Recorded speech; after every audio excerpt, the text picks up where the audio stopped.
Mini Matters, a miniature painting podcast. Welcome to episode 3, season 4, January the 29th of December 2026. I forgot how months. January 29th of December. I am way too saturated, aren't I? Welcome, guys. Let's get into it. Let's get into the thick of it, because I know that people they want a tight ship. My lips are purple. But I do have a lot of thought of the days, and they bang in, okay? I've actually got to 7 thought of the days now. We have a great meat of it planned. Fantastic. The best meat of it with... Now, it's interesting. It's about... What's it about? Heavy metal or styles or something like that. I don't remember exactly. Oh, we're doing that? Yeah, Martin. We're doing it, baby. Okay. We're finally going to have it out. The final, the I don't know what to call it. Some of the feedback we've had for the podcast is that we jump around topics too much. Okay. I don't see that. Yeah, at all. I don't see that at all. I mean, I do what feels good. Now, to counter that, I'm going to say I don't know I'm doing it, but we appreciate the feedback. We want more of that feedback so we know how to improve on it if it is an issue. But I don't know if it is. But possibly, have a think. You can. I just can't get ahead past my lips being like this. But you can't see it. Nah, you can't see it. Yeah, as far as we can see, you're just a ghost. Grey. Yeah, yes, grey. Basically a ghost.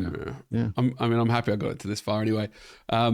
Okay, so what do we actually have planned on the show? We have me, Martin, and Arnau on the show. That's the first point. Yeah. We should finally update our Taskmasters because we haven't in a while. Yeah. Great idea. So Taskmasters, this month's Taskmasters is 2 models on a single base. That is the Taskmasters. But it's end of February we will complete that. Then we have the meat of it, which is styles, and I guess it's not a head-to-head, is it? It's more like we're going to discuss the styles that we like, the merits and the negatives, I guess, of each. I think it's just preferences, no? Yeah, I don't think it's a negative, positive thing. Yeah, I agree, because I don't think there's a right or wrong way. I don't think there can be in said art. Faction feud. We have sent you two are not allowed to look at that document, okay? Yeah, I haven't. Good. And we are asking for people to give us the next faction feud. So we do not have a faction feud today, I'm sorry to say. But you are firmly in the lead with 1 point now, so well played on that one. Yeah. Thought of the day, we've got a Would You Rather, and then of course we've got Dr. Lovebrush.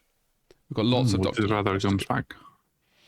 You gotta cycle. It's like a relationship, you know. When you're married, you just have to keep it fresh. That's not right. So I think that's it. I mean, we've I tell you what we did, okay, for our planning this episode. Half an hour getting my camera. Half an hour only? It felt like 3 hours. Fine. It probably did. Most of this day, really. And we could have spent that time thinking about what we wanted to talk about in this episode, though, to be fair. That was just you doing stuff and then us sitting here looking at me. Yeah. I mean, and rightly so, I guess. If you can't look, I'll give the viewers what you and I now see. That's what they see. By the way, you obviously cannot see, but I've just turned off all my filters. And now I've managed to get them looking like this.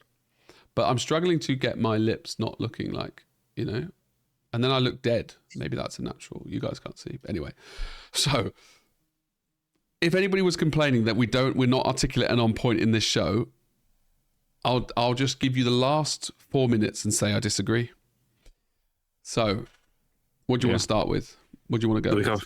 Do we have any news this week? Great start. That's a really good idea. Do you know what? Let's start the episode again. Not really. I'm not going to hit record, but this is I just want to see if I can do it, all right? So you are going to start I'm going to leave that 4 minutes in, okay? Okay. But I'm going to go like, this is model professional, okay? This is the game face, okay? You ready? Hold on. Always. Oh, wow. Welcome, everybody. Welcome, everybody. Episode 3 of the brand new Mini Matters Season 4, joined by me, of course, Arnau and Martin.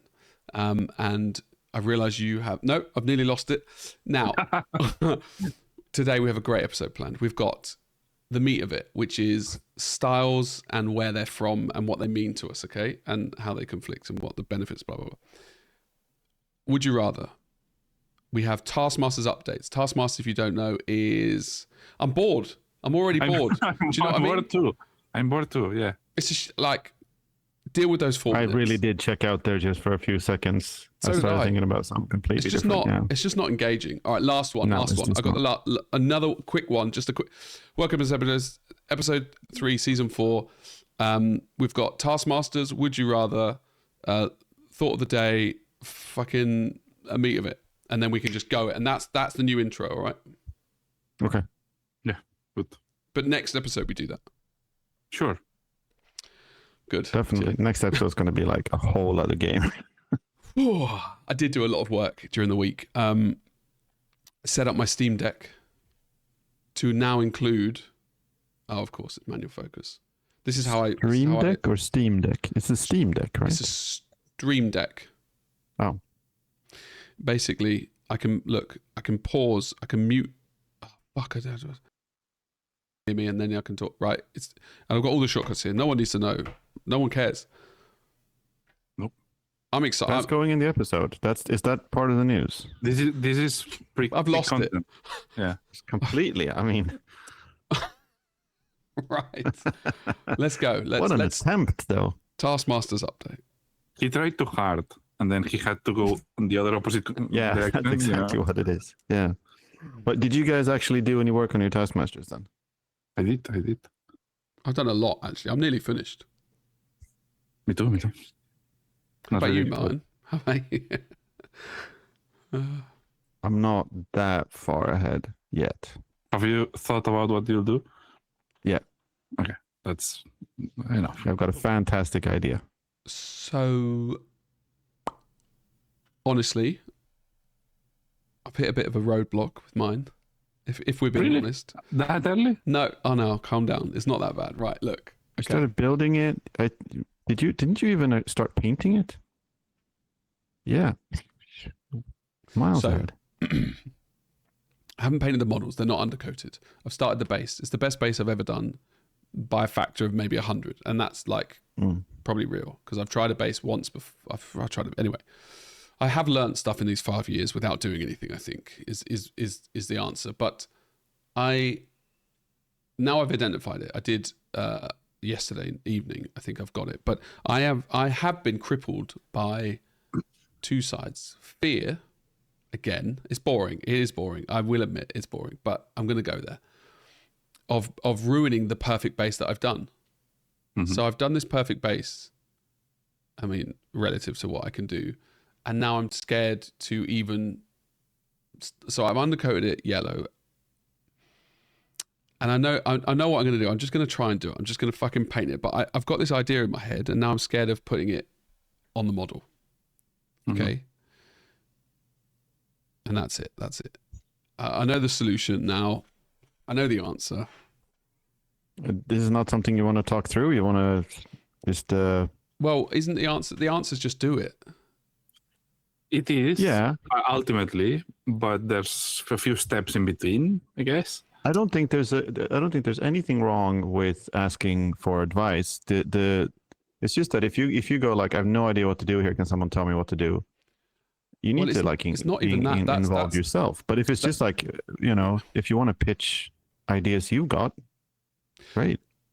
I know exactly. It's a sand base, right? So it's going to be like a relatively saturated, not saturated sand base. They're just on like some rocks that are for some reason sandy, some alien planet, let's say. But what it is a fucking.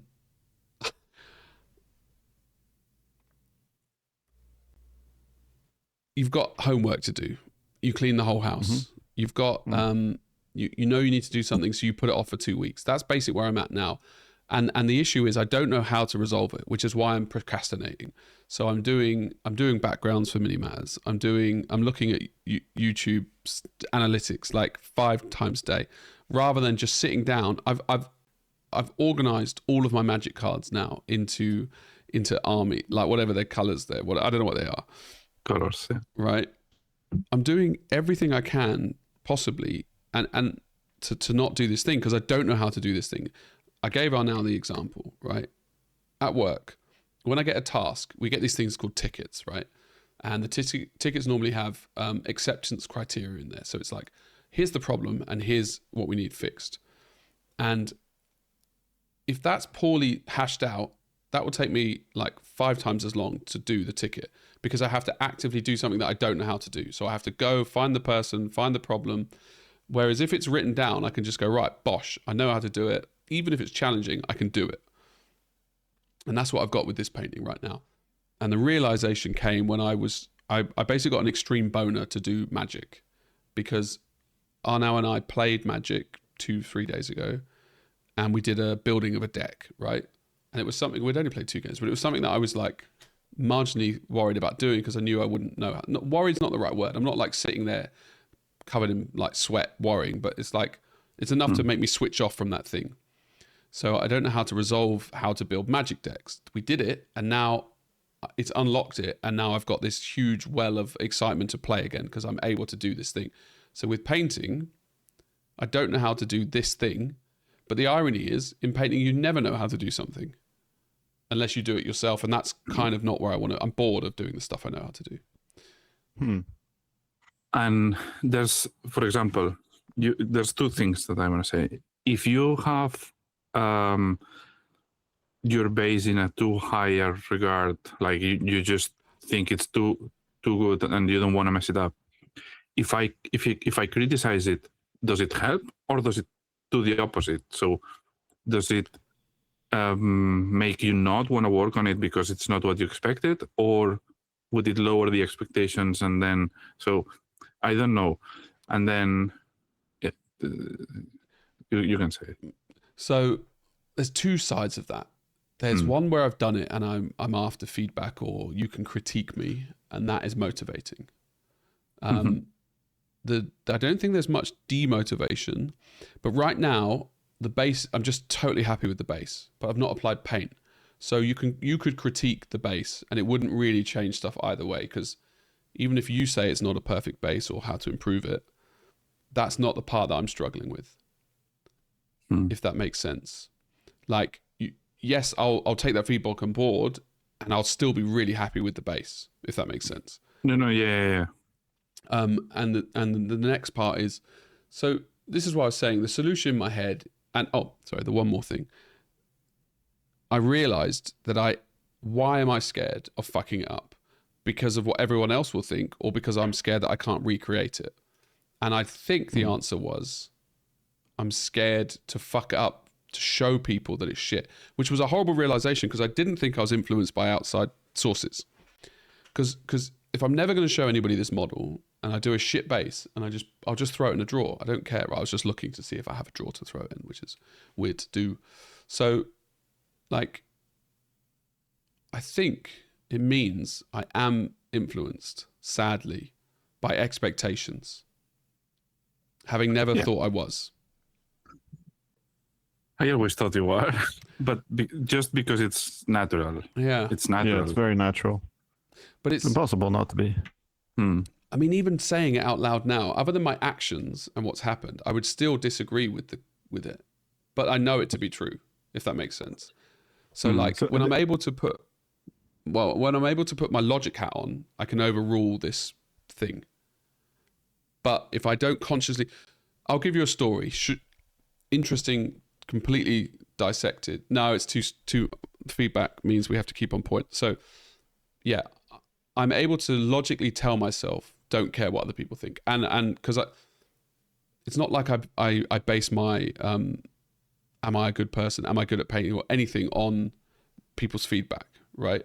I know already the strengths and weaknesses I have and stuff. So I'm not scared of their opinion of me, which is really weird, if that makes sense.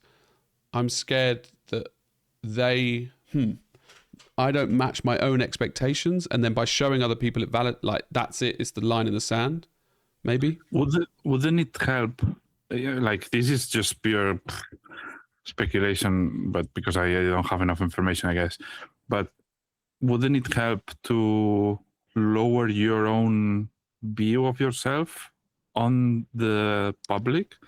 So, for example, I think, or I can think that when you're afraid to show something is because you don't think that people will match the view that they have with you with the piece that you did, right? So if the piece is lower than the image you have on the collective, then it's when you are, oh shit, I'm doing less than what people expect me to do. But what you have to do is lower this and say, I'm absolute shit. I have no fucking clue of what I'm doing.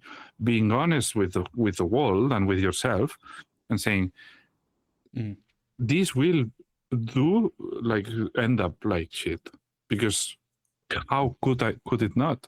It's the first time I do it, and it's a way of accepting that you are a noob, and you have to go through that phase of. Can I ask, or now, do you ever? You surely have an idea of what other people think of you as a painter. You're not oblivious to that. I don't know but I guess. Yeah.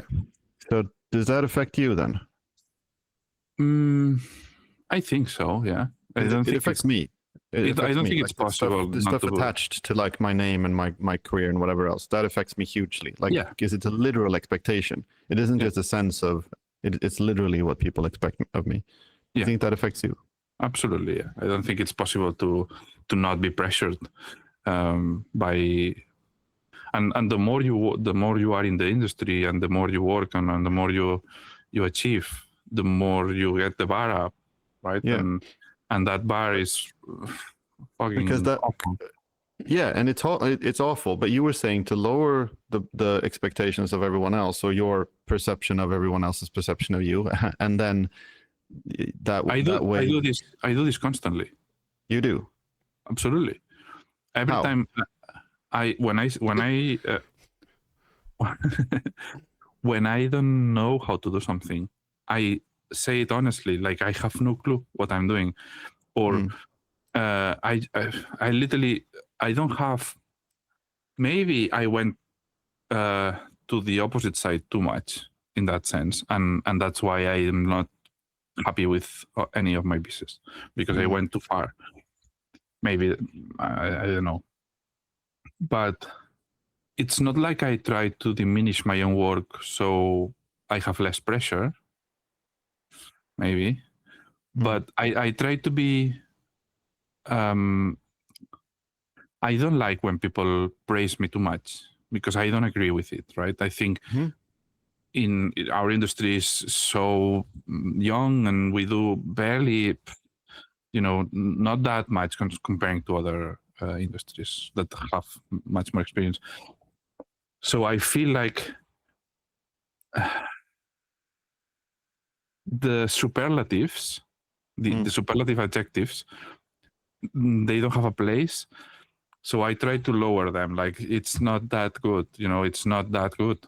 I don't know what I'm doing. I'm just experimenting, and I am sort of good, I guess, but I have no clue what I'm doing. I really have no clue.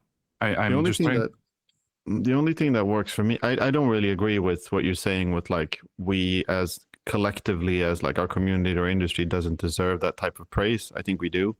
And I stand by a lot of the praise that I give to other painters. But I think for myself, the only thing I can really do which makes any sense is to separate myself from the work. So instead of thinking, am I good or am I not good? I think, well, this work that I've done, this model or these several models or box arts, whatever it is, Golden Demon pieces, that's good.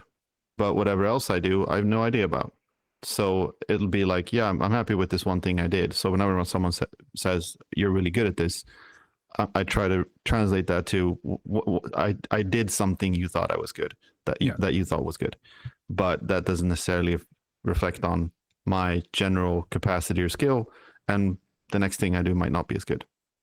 And actually accepting that you can do bad things, or not bad, but not as good, or just Yeah. It's really hard to do natural. that, but I agree with that. That's the thing that might work for me, is to try to really embrace that. Yeah, the next thing might not be as good, or the next 5 things might not be as good, and that's It just doesn't the way say it is. anything. It doesn't say anything about me. It's just not like, I'm doing something that is not perfect. Is it? Am I bad for that? No, I'm just a human being doing stuff. Yeah. Sometimes yes, sometimes no. It's life is very For the first to reduce it to- for the first couple of years when I was painting, which is 25 years ago, I would say that every model I did was better than the last. But it doesn't really make sense for that to be the case now. Certainly not for like heavy metal work. That's just not how it works. You'll have some that are really, really good and where you're really committed, and some others that you're not. I guess you feel the same way with your box arts. It would be crazy, I guess, for you to say like, yeah, everyone is better than the last. There's no, like, it's not linear that way, right? Yeah, it's not. It's nuts. It can be. Yeah. Exactly. Does any of that resounded? I want to go back to your base there for a second, Jamie, before we completely. So there's 2 things. First of all, I guess you're afraid of fucking up that base because you think that what you do will be like non-reversible. One thing I tried, because I think one thing that I've tried to remind myself is that almost nothing I do is reversible, either by literally stripping the paint off, which I never do, or just painting over it, or like touching it up. If I'm doing something and I'm like, that's not at all what I wanted to do, I'll keep painting it. Yeah. Yeah. Does that make sense for you, or do you feel like every paint stroke will be like? No. It's the reality is more like it's just the fear of it rather than the thing. But the concept. Okay, so when you were first explaining where you align yourself on expectations, I was thinking it's not that I won't meet their expectations. It's that they won't see me how I expect myself to be. Of course. But then you got round and it was the same thing, right? It was like a tomato or a chicken, similar. And yeah, it's just weird. It's very weird to have that feeling, because I know I've released stuff that's shit and I'm happy with it. So I know it's shit, like the Killer Can. I know it's objectively not great, but I was still really happy with the piece and happy to proud to show that I did a model, right? Yeah. So then I thought it doesn't make sense that I'm now feeling that way for this base, but it's maybe slightly more nuanced, that I have an idea in my head, like a really clear picture, but I don't know how to get that picture out of my head onto the model. How could you? Just A, B, C, D, E. I know, right? So is that's what I need to let go of more than fear of how I'm perceived. Yes, but 2 things. You can just talk to us or anyone else if you have an idea, even reference photos. Yeah, just go like, I want to do this, and we can chat about it. Or the other thing I was going to say, like, what about just a practice piece? Get another rock, even sculpt a shittier looking one of Milliput and just try it on that. But it feels like you're a medical student. You're a student to be a doctor, right? And you want to be a cardiologist or whatever the fuck you want to be. And you're studying for 7 years in the university, and I see. And then you finally go out and you want the first operation. Like, you want to go straight from university to operating an open heart, like literally, like from 0 to, no, without going through anything, without doing tests, without going practicing. And I know that it doesn't make sense. I know, but you don't know. No, so and Martin, thank you, by the way, for the support of you guys will help out. I want to do it by myself because of the whole thing that we came up with the other day, which was finish it and then ask for feedback, right? I'm trying to, I want to live on that sword. And I did think before I started this, I was going to do the base before we started the conversation. So we don't necessarily need to pepped me up to get me there, but the conversation has still let me dive deeper into my own thought process and brain. Well, let's. I mean, as a lot of our conversations, this isn't just about you and your base. It's about our listeners and their various projects that they're struggling with. Surely there's a lot more people that feel this the same way. Well, Sure. I'm really looking forward to breaking this chain that I'm in, if that makes sense. Like the shackles that are binding me. Also, something that Martin said that I think it's really on point is about going back, so that when you do something, it's not reversible. And this is if you see painting as a process, so it will never be done until it is. It's not like, and this is actually very important. Yeah. Because it's not like it will be done from the start and then you keep doing it and keep doing it better. It will never be okay until it is finally okay. I don't think that you're getting what I'm saying. I mean, let me try and extrapolate this. You're basically saying that, like, I mean, it's an abstract idea, or not abstract, not necessarily to do with painting. I have a model. I spray it black. I paint it. I start filling in all the details. And let's say it's like tabletop ready. But I don't, I'm going for, no, okay. Yeah. It's more about having a piece and trying and one brushstroke. And this brushstroke is okay. It's good. Another brushstroke. And this brushstroke is good. You know, it's worth it. And then another brushstroke, and yes. And then another brushstroke, I know I fucked it up. This brushstroke is wrong. That doesn't work like this. There's no good brushstrokes and there's no bad brushstrokes. There's just brushstrokes. Because everything and no. This is actually, I think we found this goes back to the discussion of recipes and the process that I was talking about, the organic process, where I guess that's what you're saying is you paint until you're done painting. It's not done and then you keep painting anyway. You keep painting because it isn't done. Yeah. The first brushstrokes will always be completely irrelevant because they are the first brushstrokes, and probably at the end you will not see them.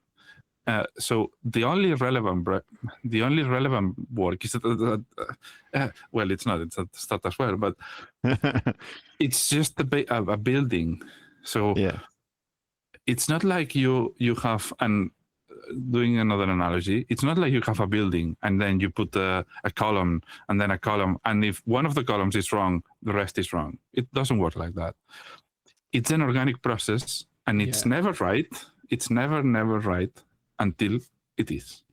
I get this now. Thank you for that analogy. But what happens if every brushstroke is wrong? Then you're fucked, mate. No, that's how it is. That's how it is. Yeah. Right. I see. You're not even talking about a project. You're talking about everything works out, basically. It is, yes. Honestly, it's a good. The Jamie motto definitely applies here. Okay. It's something I've been trying to teach myself. Like I come back to our now's epiphany with the NMM helmet and that kind of like, don't be a pussy, just go for it. It's a little bit like that with what I was saying about reversible.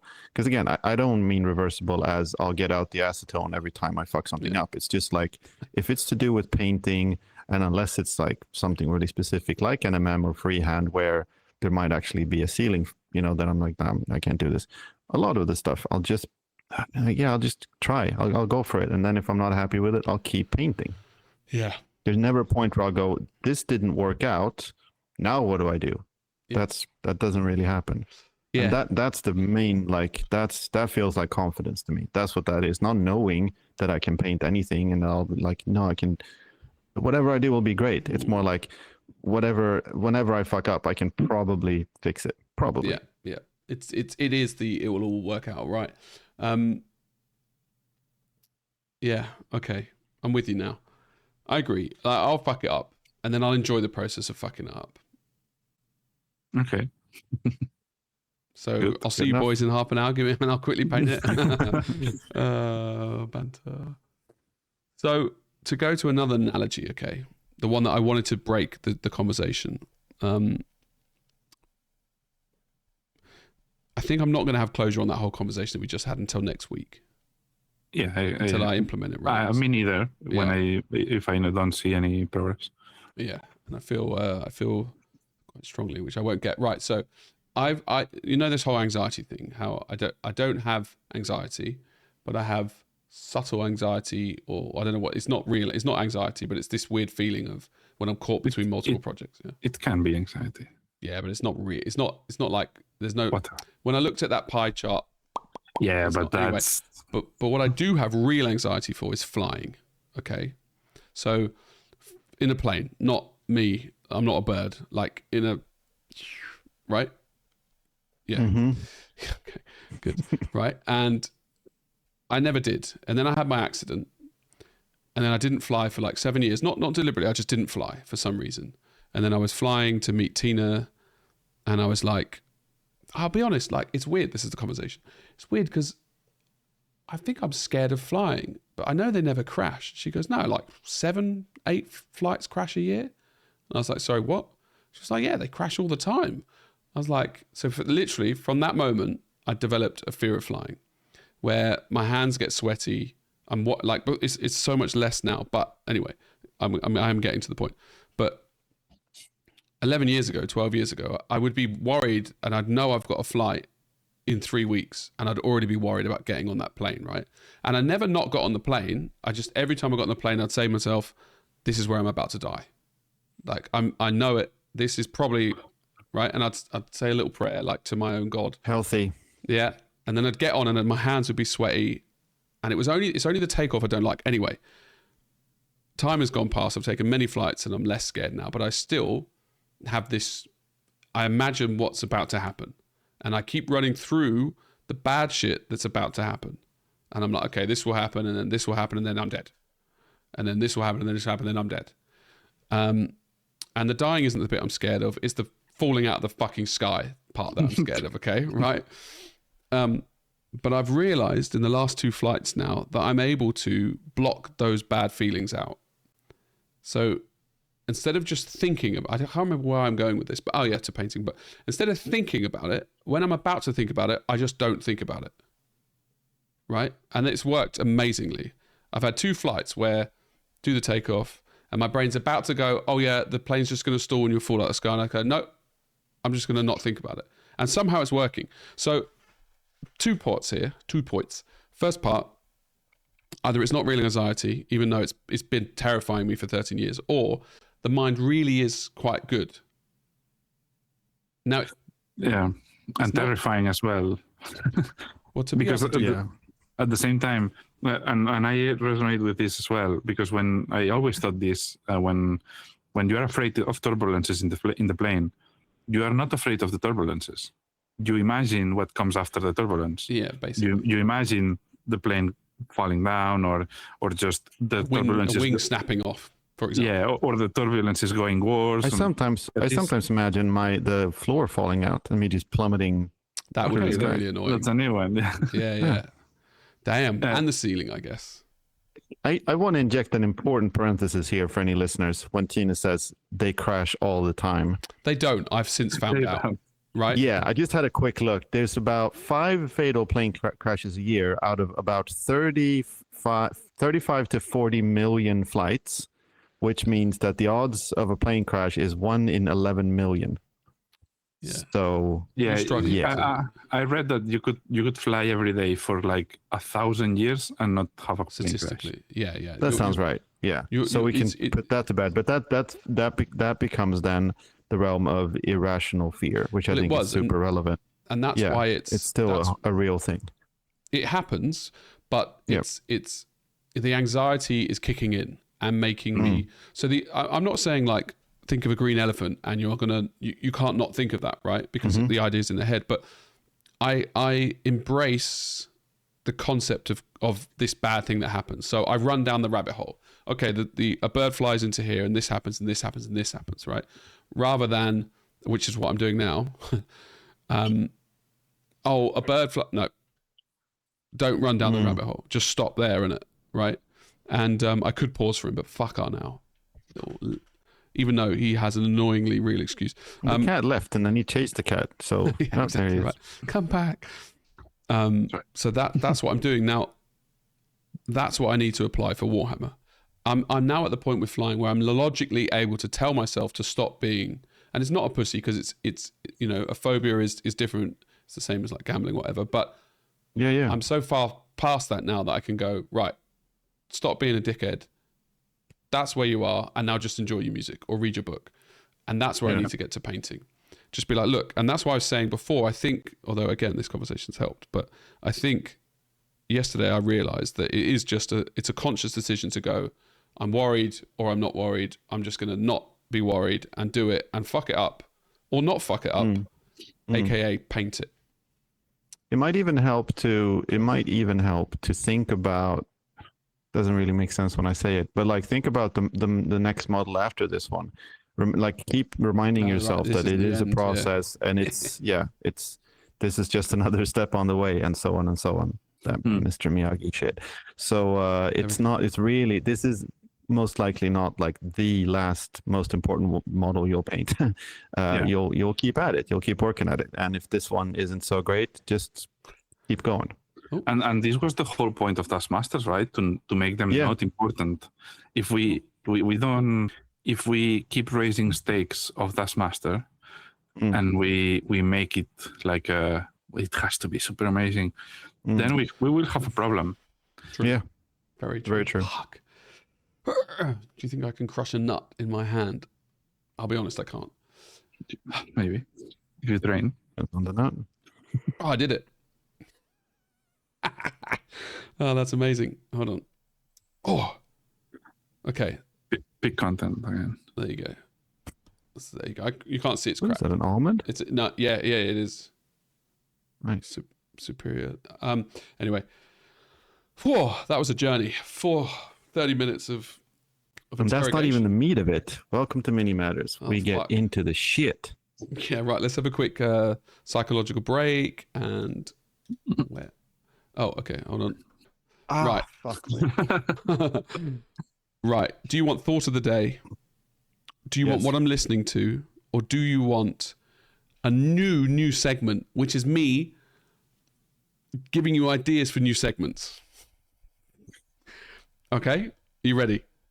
Segment number 1. Okay. New segment. That's not right. Okay. You guys ask me a series of ethical questions and I tell you if they're good or bad. Okay. Ethical questions. Okay. Yeah, like example. It doesn't make sense. Saying goodbye to shop people. Moving out the way for old people. Shop. Oh, shop people. Shop people. Saying goodbye. Yeah, like, and then you'd ask me, should you say goodbye to a shop person? And I'd give you a reason why or not. I see, like a bus driver or... Yeah. Okay. Moving out the old way for old people, you'd ask me this question, right? And then I'd give you my thought on that subject. Sounds good. I thought it would be more like if you have 4 people chained to a train. Wow. Yeah, exactly. Like the and trolley then you problem. have one. Yeah, that's great too. I don't come up with the questions. So, and I would let them go for the greater good. We can go with ethical dilemmas and come up with some good ones. That's not right, is that segment. Okay. Another segment, okay. I propose to you ideas. It's called Would You Buy It? Okay. And then I give you ideas of products that I think are quite cool. So an idea I had was a towel that has a designated section for your ass and your balls so that you don't dry your ass and balls and then go straight to your face. Okay. Dicktowel.com. That's For example. from Philadelphia. Really not a bad idea. And then you say if you'd buy it or not, and then obviously someone else can buy it. But I would want some percentage on rights for these ideas. A yogurt pot that's inside out. When you get to the end of the yogurt, you want to lick the edges. So you can just pop it upside out and then lick the pot. I see. Okay. A box that cuts your hair instantly. You just put your head in and lasers do it all. I got ideas. I got a lot of ideas, okay. Anything to do with lasers, I'm in. Or acid. You can do it with acid. Fucking hell. Or acid. Skin. How do you stop your eyebrows? You Just don't. Just tape it. Or put your hand. Sellotape and then they get ripped off. Another one. It'll be alright on the night. Hupper's It'll be alright on the night. Now, it'll Are be we alright. recording? Yeah, of course we're recording. Okay, This is the new segment, now. This is the segment where I give you segment ideas and you say which one we go forward We with. were talking about painting and expectations and being quite serious for like 20 minutes. This Yeah, is we're on to something else now. I genuinely thought that that we were not recording. I was unsure. I'm never sure. Look, that was exhausting. That 30 minutes. Okay, so this is a break. Oh god, disgusting. But okay, so it will be alright on the night is videos where they show you bloopers from different TV shows. Okay, in one big thing, and they do like once every like 6 months. Hupper's It'll be alright tonight. Things that I said that other people found offensive, and you have to say if they're offensive or not. Okay, do you want an example? I mean, I have many in my head, so Yeah, me too. Me too. I'm happy to give you. I could give you some. I know you are. Yeah. Okay. I said You to a can if you pregnant want. lady, "Good luck." Okay. Now, is that good or bad? Is it offensive? I don't think it is. No, I don't think that's too bad. So that one's tech, and then Jamie's fine, and then I'll get some video that'll overlay that like puts me like maybe an angel. Good luck. Good luck will never be offensive on its own. It's all about context. Who that lady was, what's your relationship. But I would be. It was a work lady. Work lady, Yeah. and we were talking. We'd been talking for 5 minutes. I said, right. She's like, this is my last day. I'm going on paternity leave. I was like, right. Good luck with everything, and I'll see you in 6 months or 9 months or whatever. And then my team lead, who is deeply offended by it, he's the guy who I was looking at girls' tits, and he says, why did you do that? And I was like, well, fuck me. She wasn't wearing a bra, and they walked straight past me, and I saw them, and I looked, and they were good, and he was very offended. So it was this same guy who said you can't. Yeah, well, yeah, he didn't fire me in the end. He quit. No. Anyway, okay, good. So of those 3 segments, I'll let the comments, because now we like and subscribe, right? Yeah, Comments like and can tell us subscribe which is one. the whole. In fact, we'll cut Please that up do. and we'll put that online. I've tried to learn now that Jamie's thoughts are not conversation topics. So if you want to fire off some Jamie's thoughts, we can listen. Well, they are. They can be. They can be. They can be. Okay. Do you know what the hardest thing about? I don't have a segment. The hardest thing about Jamie's Hupper's thought of the day. Fuck me. It's just thought of the day. Yeah. Is that there's some Everyone I really knows who want you you to do. Yeah, well, yeah, exactly. You really want what I really want some of there's ones I really want to fucking talk about, and they've been on there now for like 6 weeks. But I'm sticking to the rule. Just do those then. No, we don't need to go through the whole fucking song and dance. Okay. No, fuck you. 1 Number to 7. 2. Ooh, this one's good. This one's good. Oh, Yeah, honestly, good. they're all fucking good, mine. Okay, now, are you ready? Eclipses are weird. Are they? Good. I'm glad you asked, Arnau. Well, I think about this, okay? I think they're almost impossible to happen. Obviously, so 2 things here, Yeah. okay? Yeah. How many billions and billions and billions of galaxies there are, okay? Mm-hmm. There's stupid. There's so many galaxies that you can't imagine the number, and that's only the observable universe. Now, so yes, Not related to eclipses though. Well, that's a just little bit, our a little sun bit. and our moon. What are you talking no, about? but there Okay. will be Yeah, some planets where eclipses will happen because of the statistics, right? Basically infinite. It's just what are the odds of intelligent people as good looking as us, with listeners as stupid as ours, and having that eclipses. Venn diagram is crazy though. Yeah. Right. Now, the irony of me calling our listeners stupid, and they are stupid, and then talking about eclipses is beautiful. But you're telling me that you have a sun perfectly the distance away from us, okay? And then you have a little fucking moon, the perfect size and distance away from us to eclipse the sun so that you get a halo around it. Now, the halo, admittedly, will probably always happen because Yeah. wherever the right. But it blocks I out the agree. sun. Yeah. I see what you're saying. It's a very good point. It's an extreme coincidence. The fact Yeah, that the moon should be way smaller or way bigger. yeah, and it wouldn't work that way. not really about eclipses, but the fact that the sun and the moon are the same size. That's mind blowing. From the obviously Because they are not. exactly, Just Because of they're the not. Yeah. and the moon is fucking tiny, really, and the sun is very big. But the sun is like 20 miles away, and the moon is maybe half a mile away or 0.2 miles away or something, right? So That's exactly what it is. Yeah. if you just scale that up, you'll probably see that I was right. Quite a bit. Yeah. I think so. So that annoyed me and also fascinated me. Like, I don't believe in God or any kind of creator whatsoever. But nature has a way of me thinking that's fucking bonkers. And this is one of them, right? Space is certainly something where I often think I can't think about this. It's too crazy. Yeah. It fascinates me so I love much it. in space. Yeah. Yeah, I am very, very fascinated by it. But I mean that in the sense of, I'm not quite serious that I never think about it. But it's like, there's stuff where I realize we literally can't understand it. And there's an element of fear to that, to me, where I'm like with fuck, painting. this is beyond my entire potential to understand. Yeah, I love it. Now, this is obviously a miniature painting podcast, but I think maybe the listeners have worked out, yeah, exactly, that actually this is a bullshit podcast with the veneer of painting. Do you know what I mean? Come for the painting, stay for the bullshit. We've tried to be very clear about this. That should be, I mean, I like that, man. I don't think I've heard it before, but I like it a lot. Or maybe I haven't. That should be a t-shirt. I mean, I still want to do t-shirts. So we are making or thinking about doing a Patreon, and t-shirts like that will be on there. We should ask our listeners, what do you want us to put on our Patreon that would make you subscribe? I mean, we will give you everything, even if you want, like holy shit. bathwater or Jamie's Oh shit! wet socks. We haven't started an OnlyFans for a reason, and that reason is we might do a Patreon. Only patrons. To finish the star thing, it annoyed me. I understand now why people who don't understand science or had no science would think that something fucking weird is going on. Even more so when it only happens like once every 80 years or something.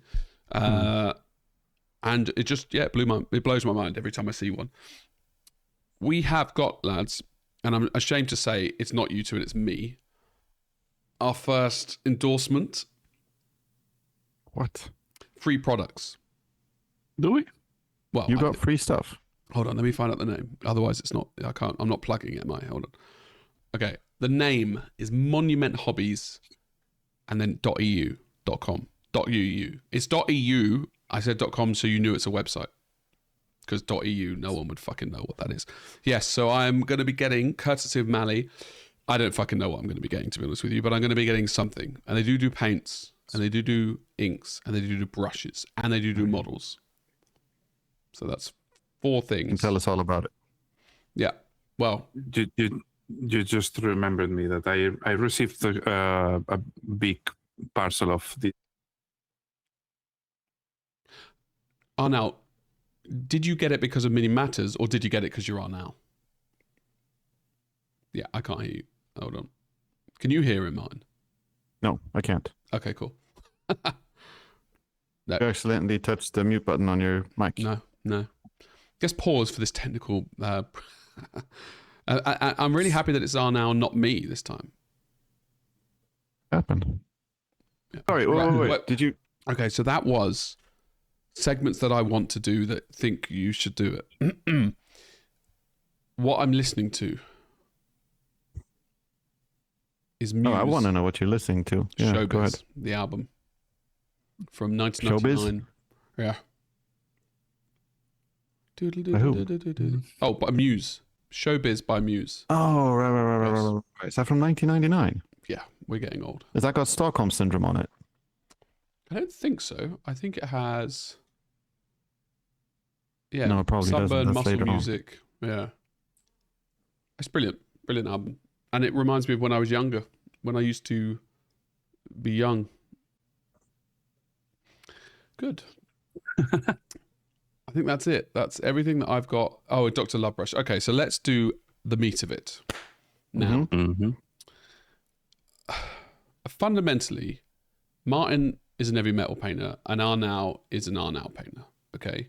Yeah. And I think that's the crux of it. I now was wholeheartedly an heavy metal painter as well, until recently, and I've realised that, and that was Alfonso's pushing me.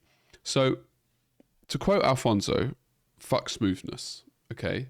The whole concept of fuck smoothness is to be free, right? It's nothing to do with smooth or not. It's to paint how you want to paint, basically.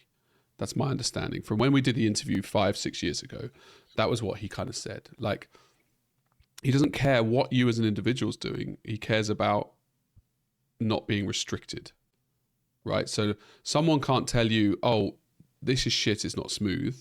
And you can't tell someone, hang on, you've layered that 1,000 times, that's shit, right? Yeah. That's actually a good point to start, because I think the two sides, let's say the two sides, It's basically America.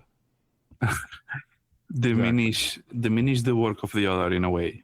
Exactly. Yeah. So the heavy metal style is diminished by saying that they don't have that they just do, as you say, paint by numbers, and the other side is diminished by it's not clean enough, or you can see the paint in, you can see the trick. And it's funny how these things are so understood for the community in a way. Like it's just common It's an knowledge, right? unwritten rule, right? If you are in one side, you think that. If you are in the other side, you think the other thing. And it's a good starting point for the discussion, I guess. Yeah, that's why I did just plucked it out. People say I'm not creative. Fucking hell. I think. No, sorry. Did you want to continue with that? Well, I was gonna say I didn't fully understand it when Alfonso was telling me, because I was new to the hobby then. I'd been painting a year maybe, right? And I didn't see why it was contentious at all. But I know that a lot of people hated it, right? They were like, you can't say this, it's bullshit. It's just aggressive for being aggressive, right? But I think looking now back 6 years, 7 years later, I'm like, man, maybe the delivery was wrong. Maybe he shouldn't have done fuck smoothness. But the fact that he did it got attention. And I actually completely agree with the concept of it. Me too. Yeah, like wholeheartedly. No shit. Yeah. I think either there was a lot of misunderstanding or whatever, and I don't know how many people were complaining and how popular it was or whatever, but our community is small, right? So they do, everything gets around, basically.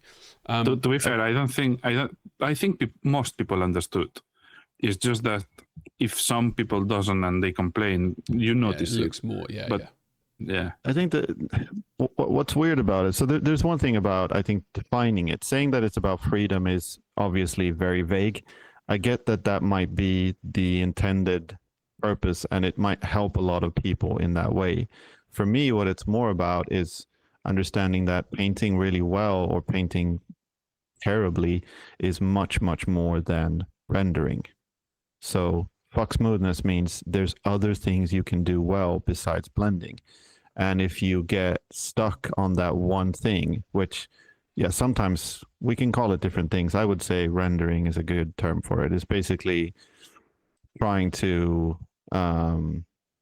slowly build up the blends between colors or volumetric highlights or whatever, but focusing solely or very much on that might distract you from everything else that could be good. I think that to me is the sort of point of it, and where I will agree with it is that it might detract from other. It's almost like if you look at stats and you have different bars for a model and why it's good. It might have a good conversion, a good composition, good color scheme, good just contrast in different ways. And then it might also be really well rendered and smooth. If it doesn't have that, it can still have all the other things and be really, really good. Subjectively, of course, but still, someone might think, well, this isn't very smooth. And then if they don't appreciate all those other things, I would probably think that they're quite narrow-minded and they're not. Maybe they've missed something. But that's where going away from the F-smoothness now, like that's where my perception of, so growing up with heavy metal, I didn't think of anything, right? I saw the models, I liked the models, I tried to recreate the models. And then getting a bit older and starting talking to people in the community, I realized, yeah, you've got this, it's not a distinction, but you would often hear people say it's not smooth enough, right? Like that's not smooth enough. And I think there's kind of like a blindsidedness that would happen. And I fell into the trap of thinking that's what all the heavy metal painters believed to their core, right?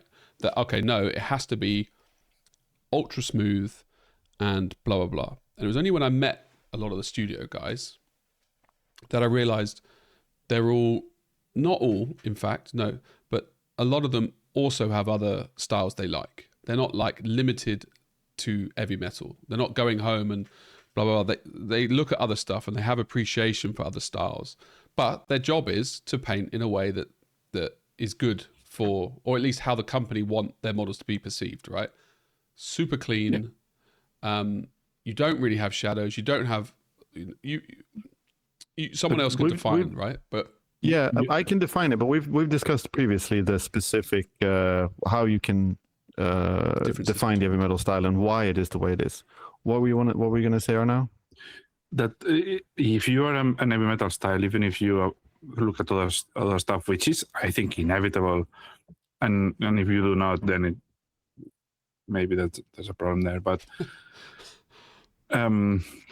it's more because I don't think it's even possible to not be aligned with the idea of the heavy metal painting. If you are not aligned, you cannot do it. In a way, that's what I'm trying to say. If you have to agree to do it.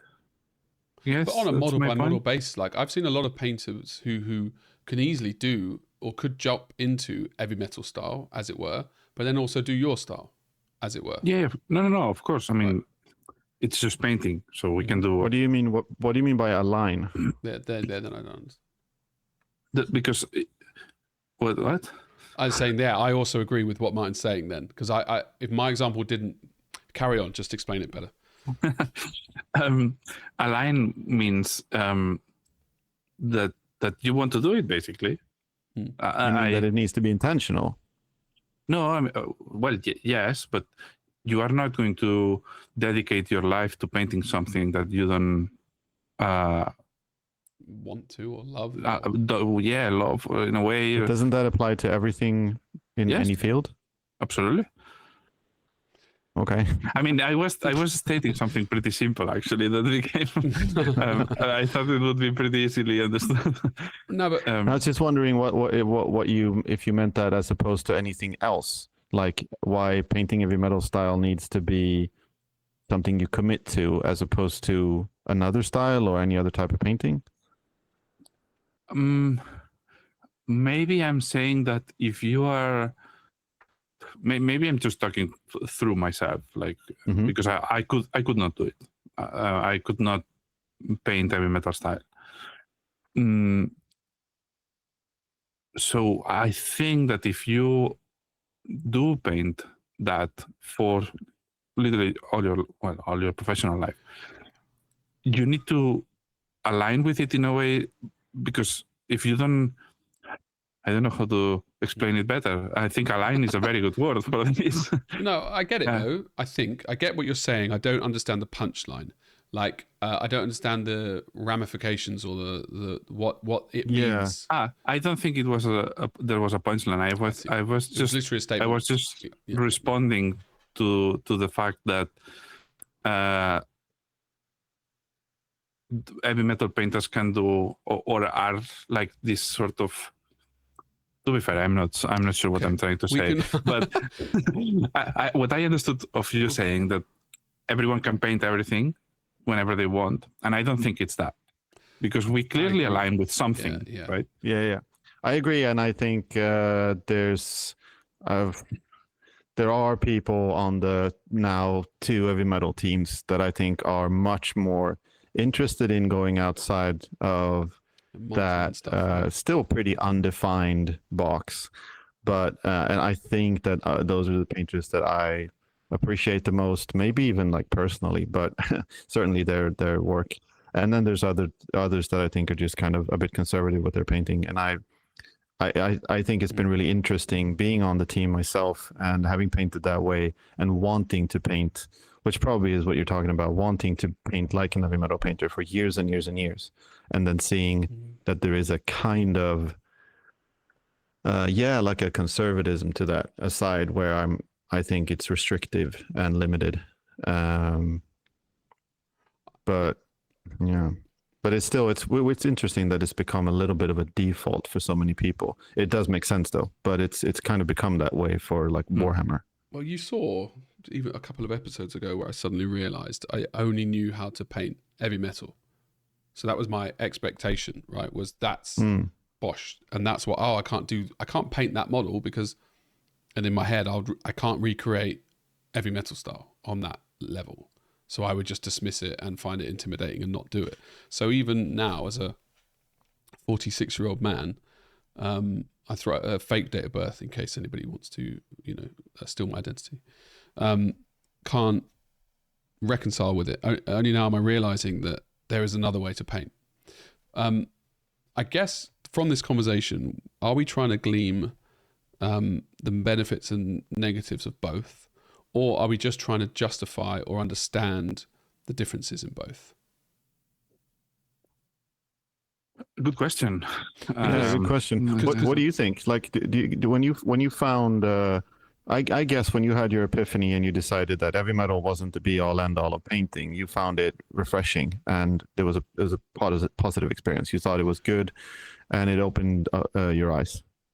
Yeah. Interestingly, No. An interesting thing about that is I never had that epiphany, but I agree. I've never thought that heavy metal painting needs to like define how I paint or how anyone paints, or that that's how things should be done. It's probably been a sort of a slow build up to more of an improvement, honestly, an evolution. Just me feeling like I want to get better and broaden my horizons as much as possible, but like little by little. It never came as like a one. Big suddenly thing. I realized that I've opened the door or something. But I guess I think that's come from you being in the hobby over a longer period and consistently and doing it as your job, being like, how can I improve myself, right? An interesting like thing that links into that is like heavy metal has a ceiling, and I think it does have a ceiling because it's prescribed how to do it. And I think as soon as you're prescriptive of something, you lose, you create a ceiling. You lose anything, because this is how to do X means you can do X as best as it has a level, right? Whereas if you're like, this is painting, there's no fucking rules there. You do what you want, right? So that touches with something that the main reason why I don't align with that is predictability. The main point, actually, I would say, of the heavy metal style is predictability, which it makes you less impressed is not the word, but awestruck with painting, because you expect it, and everything that it's out of that, it's not following the purpose of that whole thing. I don't know. I don't really agree that it has to be one thing. That's still that's what I got from some of those people that I found were a bit too conservative. But I've seen what heavy metal painters can do outside of work, and I still feel that it maybe there's a ceiling, but it's really fucking high, and there's stuff that we can do that is of that style, but still very, very interesting and really great, and kind of moving, like you can push the boundaries essentially. I know that there's people who've tried to do that for work essentially, and I love that. I think that's of the sorry? style. I think we've seen it. Like Arno and I, when we went to Warhammer World, we met up with the guy who painted the Nightbringer, right? And we couldn't talk for long because it was pissing down with rain, and they banned us from going to Warhammer World for a dog. Basically, I think that he is doing that, but I want to quickly backtrack, even though I'm jumping. I don't think that having a ceiling is a bad thing, mostly because the way it sounds negative. But actually, the reality is, if that's the style you want to paint, and there's probably 30 people in the world who's hit that ceiling in that job, who really cares about the other 80,000 people that aren't hitting that top level ceiling, but they're having a great time painting, right? If they're enjoying their job and they're enjoying painting, it doesn't matter what style they're doing, I think, is basically what I'm saying. And I realize the statement of saying there's a ceiling is like, oh, you have to aspire to be the best painter in the world and try these other styles, and which I disagree with, as in, I didn't say it, but obviously that I'm just saying, like, if you're painting that way and you're enjoying it, it's great. Because you're just enjoying it. And I was until 2016. I was having loads of fun painting. I'd spend 100 hours on a model and I'd enjoy every hour of it. And actually, ironically, only when I went to the other style did I stop having as much fun. Weirdly. Yeah. I just think that ceiling makes it sound like it can only ever be so good. It can only ever be so interesting. There's only so much you can do with it. That's what ceiling sounds like to me. And so that Arnau sort of said it as well, is semi-true. But you see some of the creative stuff. I think we're not defining it properly. I think there's styles and then there's stuff you can produce, right? And okay. I've seen pieces, I've seen loads of pieces in heavy metal style that I've fucking loved. Ultra creative, ultra fun. Yeah. But I've been more impressed by the piece than the style. They could do a similar piece with the same thought and do it in a different style, and I think I'd like it equally as much. So it doesn't matter. If that person creating that thing did heavy metal style, I don't really give a shit, to be honest, how it's created. The issue is, or the problem is, if you've got this prescribed style, you are limited by default into doing this one thing, right? That's I guess the crux of it, maybe. Yeah, but that has to go for any style. Yeah, there's just more styles if you don't do heavy metal style. This isn't an argument. That's just because there's a name. That's just because it has a name and it's connected to a group of people working for one company. I agree. And because it's huge. Not because of this. Yeah. Sorry? Because it's huge. Yeah, sure, but it's not that well defined. It doesn't mean like if you paint heavy metal style, you're not turning on a switch. It's like we were talking about with the recipes. Yeah, that is two people booming here, Martin. Like the first thing is heavy metal have to have a style. They absolutely have to, because they want a brand, right? And they want a recognizable style. And they've created the consistency. The consistency is there's an explicit demand for consistency, and which means you need to have a style. So whether it's good or bad, I guess actually starts getting into another conversation there. And I think I've tried to avoid good or bad here, because now I would start saying like I don't. Yeah, go on. Yeah, I don't think there is even the good or bad. I don't think that there's a place for it, like good or bad in respect of what. There's preferences, and certainly we can have some, and we are entitled to. But good or bad, I mean. But the conversation we've been having on now is negative. We are saying that GW is limiting stuff, which isn't. It has to be negative. But that's not negative. I think it is slightly though.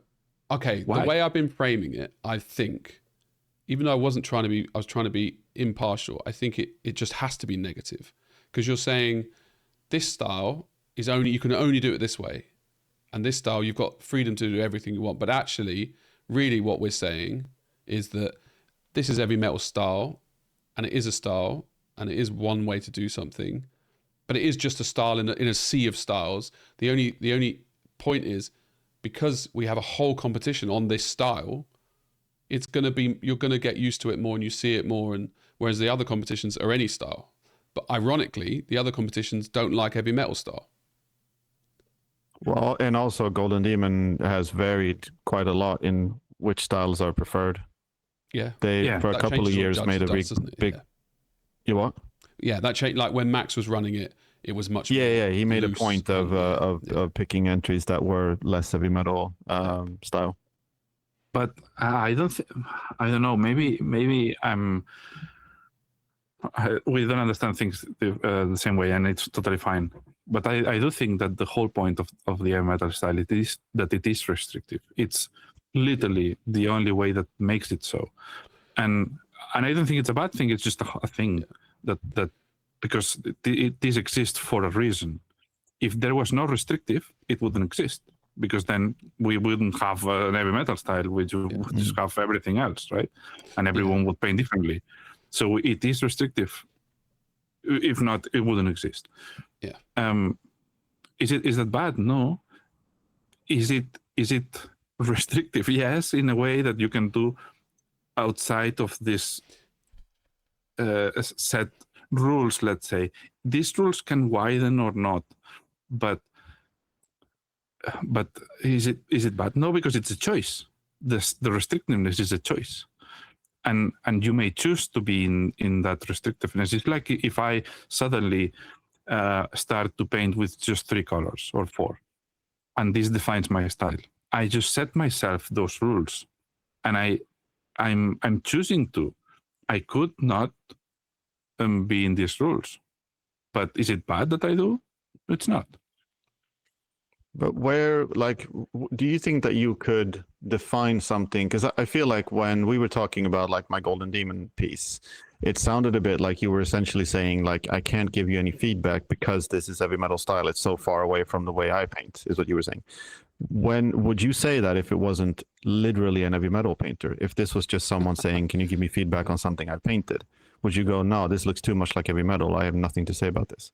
No, it's not like it looks too much like heavy metal. Is that I can give you feedback, of course, but that will change my feedback will change the style of the piece, because it's not what I like. So it will go towards something else.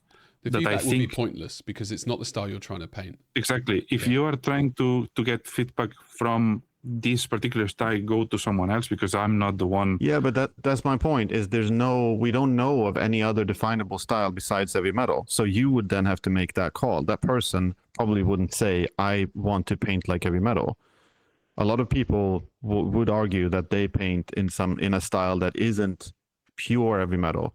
Like, I'm a weird example because I've literally worked for the team, and I know from years before I joined that I wanted to paint like them. I think a lot of people more and more these days don't feel that way explicitly. I know a lot of people who do, but I think there's loads of people who would say, no, I'm just painting. I'm influenced by loads of things. If they ask your feedback, would you actually tell them this doesn't look like my style? Well, no. And then give feedback based on that. I've got an analogy now based on this, which sums it up quite well, right? Well, maybe not an analogy, a literal happened to me. So I did lessons with David Aroba, and I painted one of the Spira Mirables Orc and Squig Rider, right? And I did it quite a lot. It was like rarely refined, but still loose, but I was really happy with the results. And he told me to strip it all down and then drew a piece that he would paint exactly how he painted it. So I lost the version that was me, and I completely just tried to do his version. I wish I didn't do that. I wish I had just got small feedbacks and fixed small things, but tried to do my style that was naturally coming out, rather than trying to go with this prescribed style that he wanted me to paint, right? And I think that's where, so if I go to someone with an heavy metal model and they fundamentally would do nothing like, maybe he should give you feedback into the style that you want on how to improve it. But yeah, if I went there with this piece and it was drastically different, and then they just started to tell me to just start again, it wasn't helpful feedback at that point.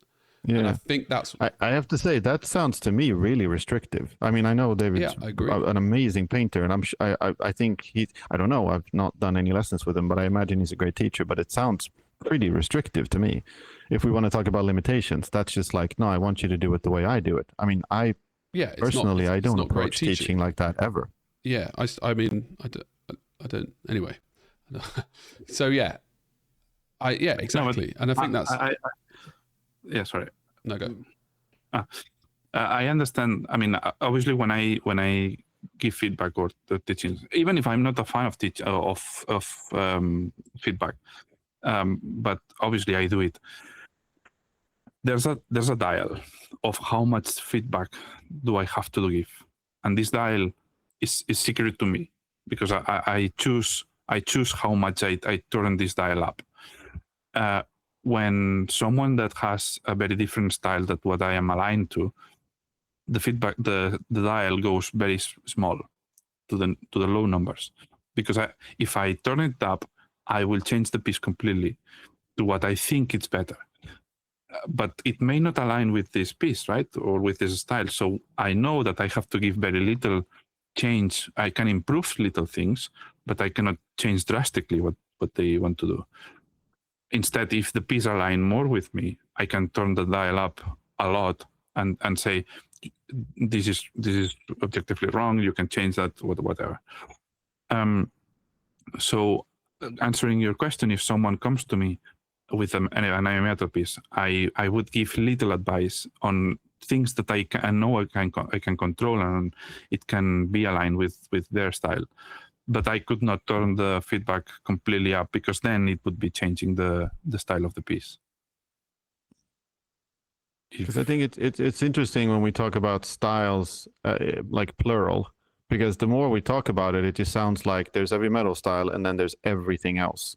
Like sometimes we've talked about this kind of Spanish pictorial style, which I think is pretty like defined. But even then, I've never heard anyone go like, I definitely want to paint like Spanish people, or like I do, like this is my style. I paint like all the Spaniards. That's just more of a vague kind of, I don't paint like heavy metal. In my humble opinion, is restrictive and unrestricted. So it's not styles. It's one style is restricted, and the other is the whole thing of unrestricted. So I can give you unrestricted feedback, but if I give you, if you say no, I want to keep my piece heavy metal, and I give you my feedback dialed up, most of the feedback I give you, you will say no, I can't do this because then this and this and this. And I don't want to do it. Exactly, exactly, because you have a bracket of things that you want to do. Instead, if we are opening the brackets and we have the unrestricted art form, let's say, then anything can happen, and art applies. Art rules and core values of art apply, if you know what I mean. So we are not talking about styles, I think. We're talking about. So you think that in that sense, then, speaking of like the small, the dial down feedback, if you were looking at an heavy metal piece halfway through, there's nothing you would really do that would push it more towards your style. You would, or would you give any kind of feedback that's to you? Yeah. The core structure is completely different. You think so? I do think so. Absolutely. Like the core structure of the piece. It's not how I start. It's not how I. It's the process is different. I don't know really what I could improve in that specific way. I don't really know. I think even if it's just specifically related to something like NMM, or someone wanted to do more volumetric highlights without completely changing the style. I mean, I could help. I mean, it's not that I could not give any comment whatsoever. Of course, I could. Yeah. But I would have to dial down the thingy. Yeah. I agree completely with Martin's view. We've focused on heavy metal versus the world, basically. But I don't think we've said which we prefer, which I think is clear, actually. Arnal prefers non-heavy metal, Martin prefers heavy metal, and I'm somewhere in between, if I were to go out there. And I also think, Martin, you're coming more to, or maybe not more, the less clean and more just trying to try other techniques out, or not techniques, because we can't say that word on this show, but... yeah, you mean where I'm at personally? Yeah. Yeah, that sounds about right. And I think it was noticeable in the piece, but... Yeah, so what I'm realizing is heavy metal is just another style, and it's only a style because we're calling it a style, which makes sense. I hadn't thought about this before, but if you had Spanish style, that's a style, and all of a sudden that is prescribed and you're restricted. Yeah, but that's literally what style means. It's a restriction in things, right? The only exactly. And the only reason why heavy metal and Golden Demon has a style is because GW wanted a style. That's it. They wanted a style so they could easily market these models, so that when they do a print in a magazine in the 80s, early 90s, they could, have a recognizable thing and sell more models. So it makes sense. It's only because Golden Demon, we all care about Golden Demon so much that I think this conversation even comes up in any capacity. Otherwise, it wouldn't even be something to talk about. It would just be like, oh shit, that's cool, that's heavy metal style. Oh shit, that's cool, that's something else. It's because we go to heavy metal competitions and one piece does well and the other piece, exactly. One piece does well and another piece doesn't do well. And you're left thinking, is it styles? But I disagree about Golden Demon, because we hear all the time, and this is one of the most fun things you can do on Facebook or on groups is ask the question, non-metallic or true metallic? This will bring up a storm of things and opinions. Why those opinions are so feisty is because they don't like the other one, right? Yeah, or they don't understand it. And I don't think it has anything to do with heavy metal. It has to do with, I don't know, picking sides for a reason. But then that's a very good point. Why is but they not think why they have to have a side? That's what I. Sorry, Karen. That is a very good point. People do like picking sides. A lot of people. I don't think so. Why? Some people like to be tricked by the figure and liked it very smooth, and some people like to see the paint, and they not only they are not bothered by the paint, but they like it. But these two people usually collide and argue about it, right? Because I guess they try to put their opinion on the other, like in every single thing in humanity, right? Yeah, I've found a really good allegory for the kind of these two sides, the binary way to view it, which relates to having played in a band and having played instruments. And anyone who's played an instrument can probably relate to this in a way. And it's essentially technique versus creativity. And some people will, and this doesn't relate to like heavy metal versus everything else, because even like within heavy metal styles, there's a lot of things that people focus on differently. But basically, you have people in this hobby who think that technique is the shit. And these people are the same people that will listen to Yngwie Malmsteen or fucking Dream Theater or whatever. And they're like, the guy is playing really fast. There's loads of notes. It's really, really choppy and slick, and it sounds difficult to play. That's a great player. And then on the other hand, you'll have people who are like, I don't care if it's difficult to play. I want it to have a swing and a bounce and be funky and have that feel to it. And I found this in music all the time. It's like, so and it'll never be as simple as just one person and another person. But it's interesting how you can have like that kind of, to me, quite narrow mindset when it comes to technique, and just be like, well, look, I've learned the thing I can play it really fast. I can play it perfectly. It's like, yeah, but I'm not really feeling anything. It doesn't sound interesting. Or maybe the song that you and your stupid friends have written is just a bad song. It doesn't sound cool. And it's the same. I see the same thing in miniature painting, where the sort of a lot of these kind of heavy metal disciples, I guess, will be, and I think maybe this is your pet peeve right now, is where smoothness, where the technique becomes the whole thing, where it's all smooth and it's all perfect, and it's if you can make it look perfect and you can get these transitions perfectly smooth, then that's the paint job done. That's the whole model. That's all you're trying to do. But that that comes into what I was talking about with these different bars. Is like if you just completely ignore that, but you've got everything else and it looks fucking cool and you've had a cool idea, I'm totally behind it. Yeah. But that is where heavy metal is more commented on. The majority of people, and I think that's where the negative connotations come in, because you have more people saying, fuck, that's the smoothest thing I've ever seen. Exactly. Rather than that's the best piece I've ever seen. Right? And that was actually my moment when I realized, not those conversations, but that's what people were aspiring to, was when I realized I can't do that anymore. And I'm like, I used to do that. And I think I only used to do that because my only frame of reference was GW and heavy metal. So I had no other, of course, that's what I'm going to chase because that's what everyone else is doing. Yeah.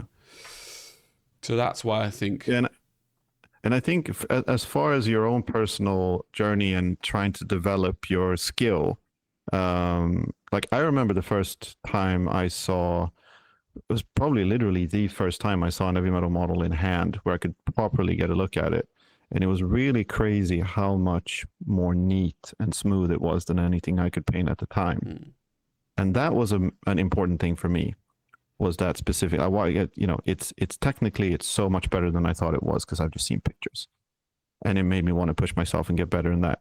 But if that was like, I'm happy that I'm not still there, if that makes sense, that I'm still just chasing like a finer highlight and a smoother blend. Because it doesn't mean in any way that I've got the black belt of heavy metal now, I'm done. I'm still trying to get technically better, but I've also realized that's just not going to kind of make me satisfied. I'm not going to be completely happy with only that. I also want to develop all these other skills like composition, like conversions, and it helps a lot to look at which painters I actually am impressed by, which work I'm interested in. Which is a whole other meat of it. Sorry. I would add a little thing on top.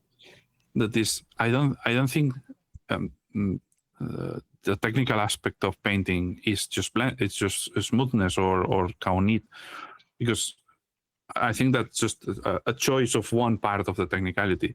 If, for example, a really precise and have you ever seen Karl Kopinski sketch? Yeah, he sketches deliberate lines really perfect. Like he obviously he's a master of it. So when he draws with a pen, the first line is so precise. And this is technical. This is very technical because of course. It's a very deliberate line. The same happens with painting. A very deliberate brushstroke that fits the purpose exactly, and you don't have to do anything, is extremely hard because you need to know exactly what it has to be. Like impressionist painting is still very technical and requires a lot of skill. Of course. Exactly. Yeah. So it's a very specific choice of the technicality. No, yeah, absolutely. And to use the musical allegory, I mean, playing something that is just like funky and repetitive is also really difficult technically. So it makes sense. But I just think that it's less impressive, though. Yeah, you get what I was saying with technique, that it becomes quite... Because you only realize that those things are hard the better you get. Excessive. The better you get, the worse you realize you are, basically. Yeah, for sure. And you see these kind of... There's a lot of like illustrators... that have, again, styles that might do like line drawings that do really, they look like kids, stick figures, and you realize when you look at it, like that's actually really, really precise work and requires a lot of thought process and a good kind of muscle memory to know exactly what you're doing. And like you say, Jamie, you only really start to appreciate that when you start to do something like that yourself. And realize how bad or hard it is. Like basing, for example. Yes. Do we only appreciate something if it's hard to do? No, but more often than not, because then they've refined and been good at it. And hard is relative, right? Like what I find hard. That's the most important thing. Yeah, is what you do now. The things you find hard aren't in my frame of reference, and the things of course. Yeah. Of course. So it's like it's only hard for you see something, you're not going to be impressed because you've done that and you know how to do it. The veneer of being impressed is gone. So the things you'll be impressed now are probably more, what's that thing like?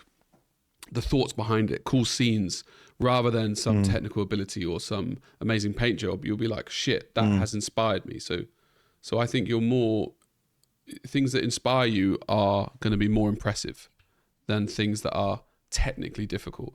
The things you find difficult are going to be more different from what I find difficult. No, that's absolutely for sure. But it's, I mean, off the top of my head, yeah, I'm more impressed by things that I think are hard. But like exactly like Jamie is saying, what I think is hard might be completely different from someone else. I'm far more impressed by ideas and conversions and composition. The question was poorly asked. No, it's not. It's a great question. No. It's like, is that why we're impressed by something? Is that why we like something? No, the question was if it was hard to do, like technically difficult, right? To execute. Yeah. And I think that the going back to, oh shit, that's so smooth, it's amazing. It is more prevalent in heavy metal style communities, I guess. They'll say I'm like. But that's what I used to chase as well. I wanted to do this stuff. I'd spend hours on it. The irony I still think of this whole thing is I was happier back then because I knew what I was doing, right? But I think that, and it's only natural, is because you know less, and the first thing that you find is technique, because you can do shit. So that's why most people look for this, because it's the first time they find the first obstacle they find, right? And the problem, it's not a problem, but the sadness sometimes comes from that people staying there and not seeing that there's so much more outside of doing something smooth or well neat. Or it's only sad if you know the other side. I guess it's a very interesting subject, isn't it? Like like I think this conversation can't have a close.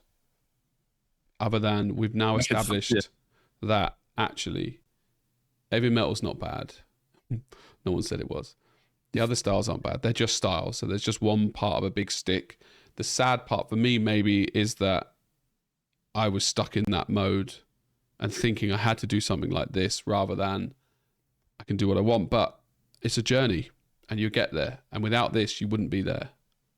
To be fair, I never understood what you meant with shots fired. With not wanting to do that.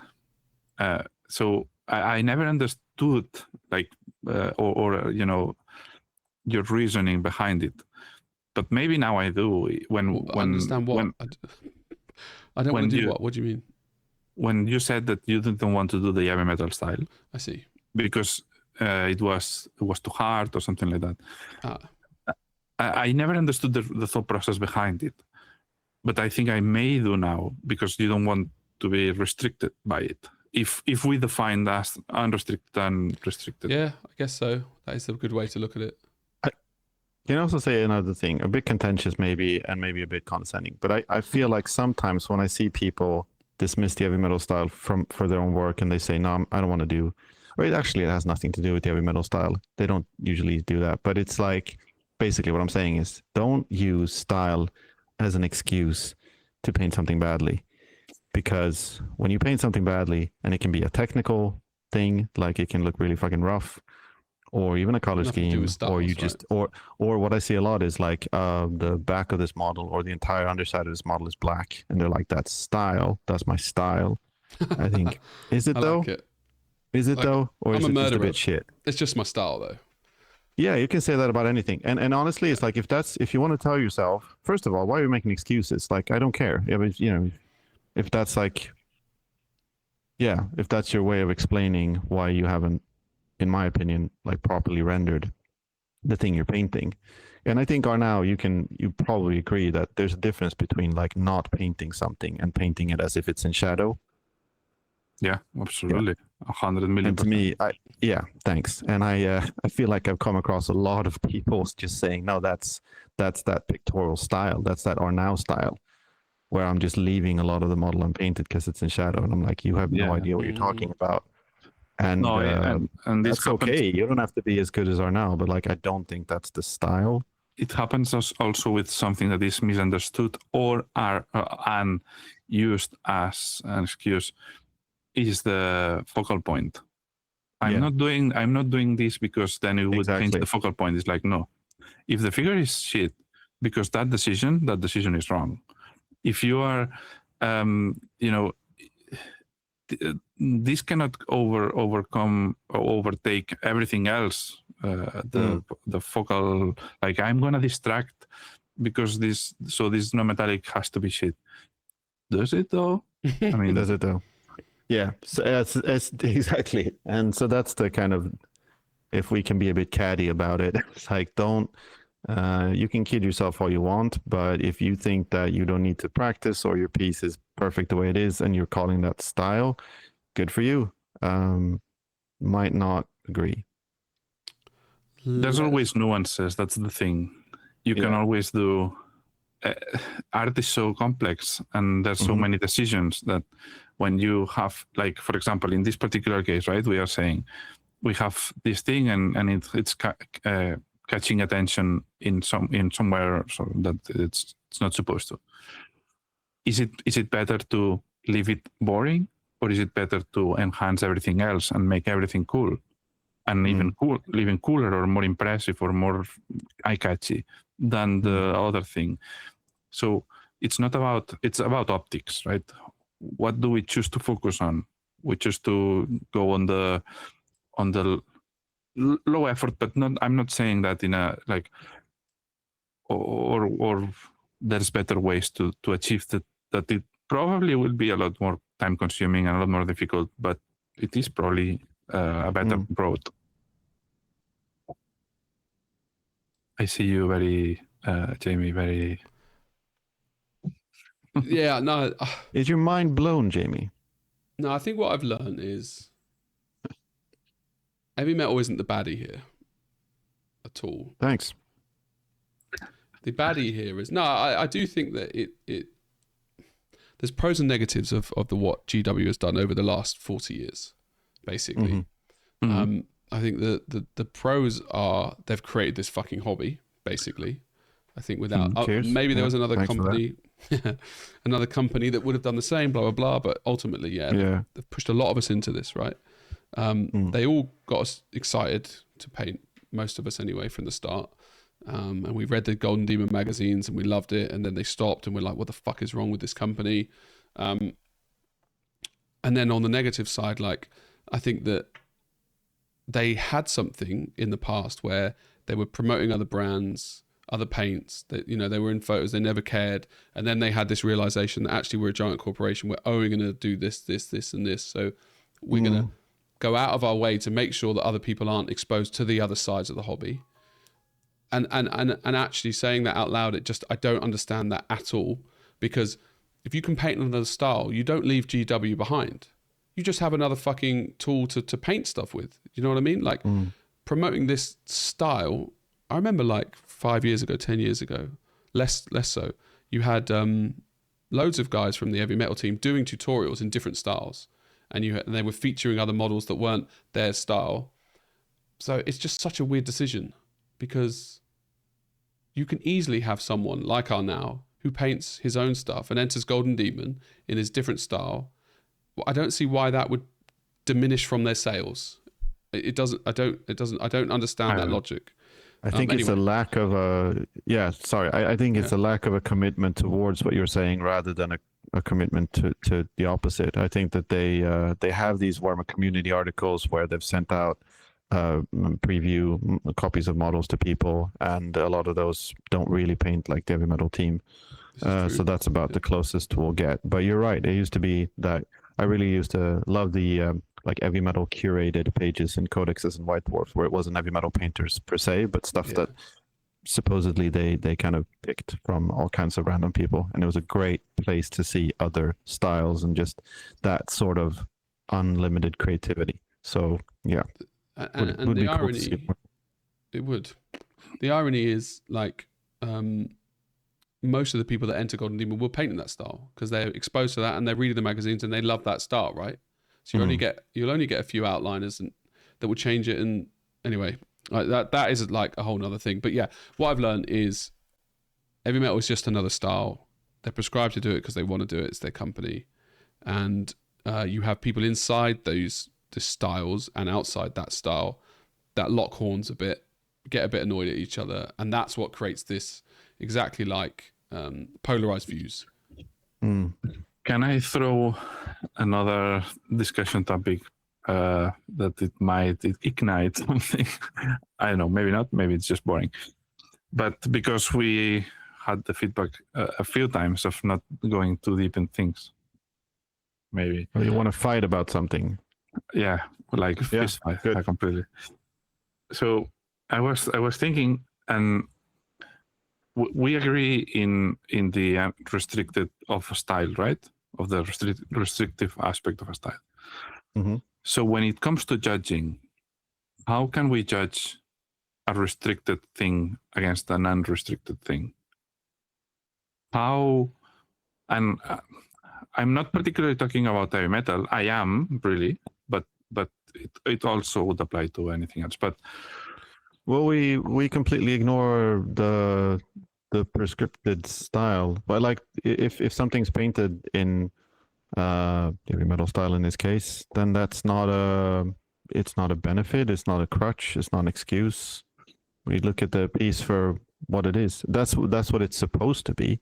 Exactly, and my point goes actually there, that if we are judging them equally, how can we treat them equally in a way when one is painting with one hand behind their backs in a way, if you know what I mean?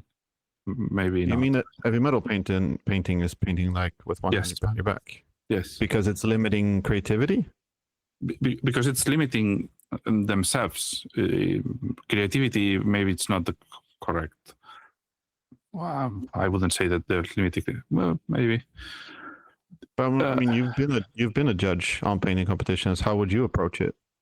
That's how I would approach it. If you are limiting your artistic choices, then you are limiting your artistic reach. And then if you are limiting your artistic reach, it's your choice.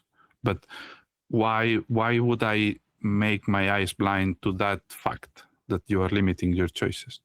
You know what I mean? As a judge. By that, it sounds like you're saying that an heavy metal piece will automatically be rated lower from you. No, not at all. Because you think it's limited artistically. It does sound like that. It does sound like that. But all styles. Yeah. Because, for example, let's remove heavy metal style from this equation. Yeah. Let's talk with another style, a very very sketchy style. Mm-hmm. How do I judge this against someone else that can do the sketchy thing and also render more? How can I not say this piece is restricting themselves to something?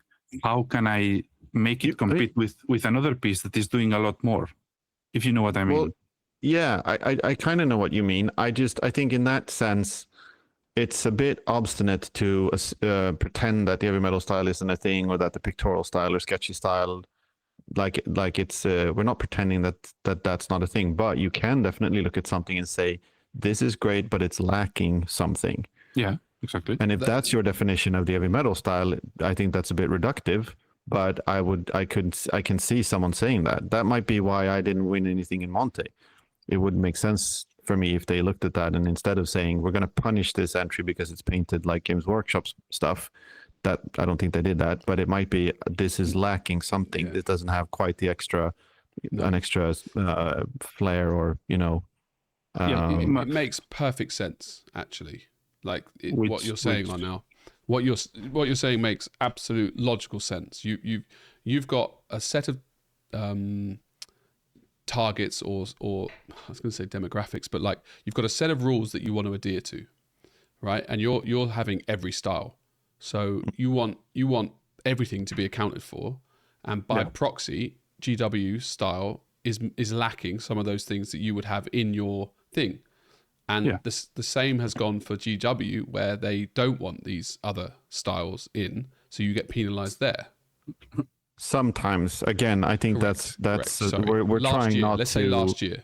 Yeah, we're trying not to assume that that's supposed to be the case, that only heavy metal style models win Golden Demon, and we have to kind of assume that that's the way we want it is the way it should be, and that's why we assume it's going to be like that. I think for me, a better comparison would be, I thought about this when I've judged competitions. Sometimes someone will paint something really well, but the choice of model means that they've got sort of fewer opportunities to paint something really cool. So let's say you're doing a Space Marine, and instead of doing a captain with a sword and a bear head and a cape, you just do a regular guy with a helmet and a gun and no cape. That's totally fine. There's nothing wrong with that, but you've sort of omitted the opportunity. You've essentially neglected to add all those extra things. And I wouldn't tell that person, oh, you should have free-handed something in this gun, or like you should have made this model way better than it is. It's more like maybe you should have chosen a model that gave you more opportunities to do something cool. And I guess that's kind of what you're saying with the style, is like you should have just gone outside of this comfort zone of yours. But I wouldn't say that. I think it's I think it's more like just try to do the best you can with any model, whatever that is. Like if you're, I don't think I ever really see that, again, that sort of on and off switch where someone's like, oh, you've only painted it as the heavy metal style. Well, that sucks. You could have done so much more with it. But I do also think with my own work sometimes, I think, well, this is a bit too formulaic and it's a little, what's the word? I can tell that I'm a little afraid. Maybe. I see. Yeah. Well, I think that you've got, or the way I see it, let's say you've got a scale, and then you've got two painters, and one is a painter 10 and the other is a painter, let's say 5. So 10 is better. And the 10 painter takes an heavy metal model, and the 5 takes heavy metal style. Yeah. The 5 takes the free whatever Monty style, just for sake of argument. The 10 is still going to be better than the 5, right? The style, exactly. Like the style is he'll definitely be better because he will have painted more, he understands more. Yeah. But at the same time, if you take the styles, the 5 guy has much more room to work with in terms of. That's literally my point. Yeah. But would you then, Arnaud, would you rate that model higher? No, I would not. If it's a 5, it's a 5. What I mean is, because you in a competition is a comparison competition, so you basically compare, and if one piece has less things to offer, it's easily it will pale in comparison with other pieces that offer more. So it's not about. And that's the ceiling, isn't it? Basically. That's probably that's it. It's that those restrictions that you want to play with in a competition with against people that is not restricting may obviously play a part. And should we, and this is actually one topic of conversation when judging, is should we make eyes blind to those choices? And I'm not saying that we should or we should not, but this is a big question, because these things that they are restricting to, what does it mean in comparison with other people? And I'm literally not giving my opinion. It's just a big question that we have. What I think a good example of that, which I've seen a lot of times and I've heard people say, is I've literally heard people say to me, oh, I'm obviously going to paint this in NMM because the judges want that. That's going to give me a better chance. And I'm like, what? That's bullshit. Like, no judge is going to prefer NMM unless it's well done. Why is that not obvious to you? You can't just choose a way to paint something in a style and then assume that a judge is going to go, wow, damn, he tried his best with this terrible NMM. You're making a very good point here. Because I think, and I've made that choice, and that's kind of what I was talking about with like being afraid and the comfort zone. Is I've thought, like, shouldn't I take this opportunity to try to do NMM and try and make it really good? And like for the last entry I did, it was a bunch of Space Marines, and I thought that's probably going to be too much work to get it to the level I want it to be. Whereas if I paint it with metallic paints, I can really try to do a good job with that. Not to sell that short or be like, no, I'll just do the simple way out. But like, I still want to push myself and make really good looking metallics, but with something I've done before and I've more experience with. But again, that's the only thing that matters, is how well can you pull it off. If you use transfers on a shoulder pad or a shield instead of freehanding, yeah, I'm not going to say you're cheating, but you're using a method that's much easier. But still, it only matters what it looks like. It only matters if you do it really well. I mean, Albert used a transfer on his Slayer Sword winner, which was exactly the right thing to do. It looks perfect. If we extrapolate this that you're talking about, it's exactly the same thing we were talking about with true metallic and non-metallic. The true metallic has a lower ceiling than non-metallic, and if you have the non-metallic, literally has so like a vast, infinite almost choices to do stuff, while the true metallic doesn't. So if we have to fight one against each other on the same level, most likely the non-metallic will win, because they have so much more ceiling to go up and up. You know what I mean? And I think it's the perfect extrapolation to a style. But again, as long as you can do it really well, that's the thing. No, of course. And I think it's worth, like, the reason why I can feel a bit defensive about TMM, I guess, is that ceiling being like higher than most people think, and even then I don't feel like I'm kind of done experimenting with it yet and trying to make it look good. But I also know that is absolutely an excuse for me not to practice NMM. So yeah, I do actually agree with you that as much as you can do with metallic paints, NMM you can do more with, and you can do I don't know. Yeah, whatever you were saying. Literally, yeah. Also, 99 you can do anything with it. You can change it in so many ways and have it play with other colors and other textures in a lot of different ways. That's definitely worth practicing and getting good at. So yeah, again, like, never assume that choosing that style is going to give you a gold star. But if you do it really well, then there's crazy things you can do with it. But yeah, almost everyone can't do it well, which is why it's so pretty much impressive when you see it done well.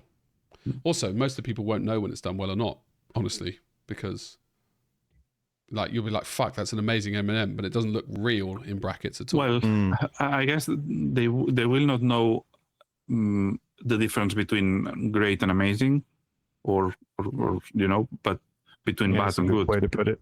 Mm-hmm. Yeah. Okay. True that. Well, shit. 2 hours, 1 hour 52 minutes. We wasted the first 8 minutes on me doing intros. Our listeners ate good this week. Let's just say it. Like, this was meat and potatoes and a salad. Not vegetarian. They hold on. Oh, I don't want to test it. It was a Sunday roast with different meats. Oh, yeah, you get the whole meal. I'd like some. You're taking a nap after this episode. Yeah, I mean, I have taken several naps during the episode. Unless you're in a car, like our friend Jason, and in which case pull over and then take a nap. Oh shit! Yeah, that reminds me, not related, but we have been getting some very tasty hate mail in the form of comments. In the form of comments on YouTube. Yeah. I will quickly read you one of them. What exactly are you guys talking about? You can't even point your finger on what you don't like about this new sculpt. In fairness to this twat, he goes into great detail and explains why he thinks we're shit. So hats off to him. It's a genuine comment. He starts off with some outlandish. Is it personal? Is it? I didn't read this comment. It's exciting. Yeah, it's legit. It's also bullshit argument. He says that the Viper is based on the Harlequin equivalent, since that one is based on the Dark Elder equivalent, which is based on the classic Viper. Now, I don't disagree. I don't agree with that statement, but he's backing it up. He shit-housed us, which is like fine. And then he's given us the reasons why we're dickheads. Well, us, you say us, but it's you. But yeah, okay. We're a team. We are a collective. We are the mini matters, right? And he genuinely on the Viper discussion, I think we were actually all in agreement. I think I like it more, but I think that it looks too little like the old one. Yeah. And that's why he says, you guys are talking, you're on crack. Yeah, he's not saying, I'm the only one who doesn't like it, Arnau, okay? Oh, yeah, exactly. But, not to bring up a dead horse. So yeah, he goes on to longer, and I said I was going to do a segment on this, and that's this now, but I can't be bothered to back up what I was going to say with images. But anyway, there's an old illustration by Jess Goodwin, 1989, where there is an elder with a rose, okay, in the craft world with a pyramid, and they have a vehicle there, okay.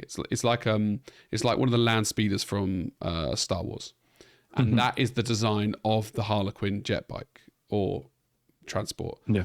Okay. I disagree that it's based on the Dark Elder one. I think there are strong similarities though, shape-wise. So yes. I mean, as they should, right? Yeah, kind of. And the Viper is clearly not one of those transport vehicles. It's very different. That one's a transport. Okay, it's also an attack vehicle. But anyway, fuck it.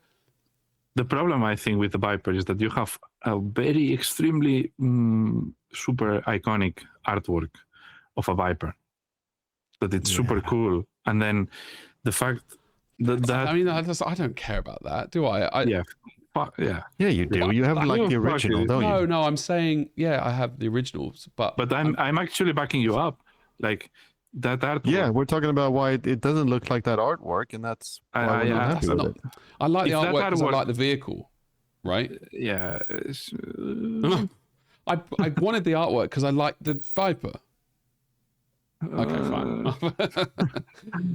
If that artwork didn't exist, I don't think that there would be much of a problem. Because I got the artwork later. I'm not saying you. I know you are a very strange Thank you, Anna. human being. So, but I gave a reply, but it's wishy-washy. I didn't bother rereading it. It might be bullshit. But anyway, look, the point is, I'm allowed to not like the vehicle. So Madi 40 Keto 416, fuck you.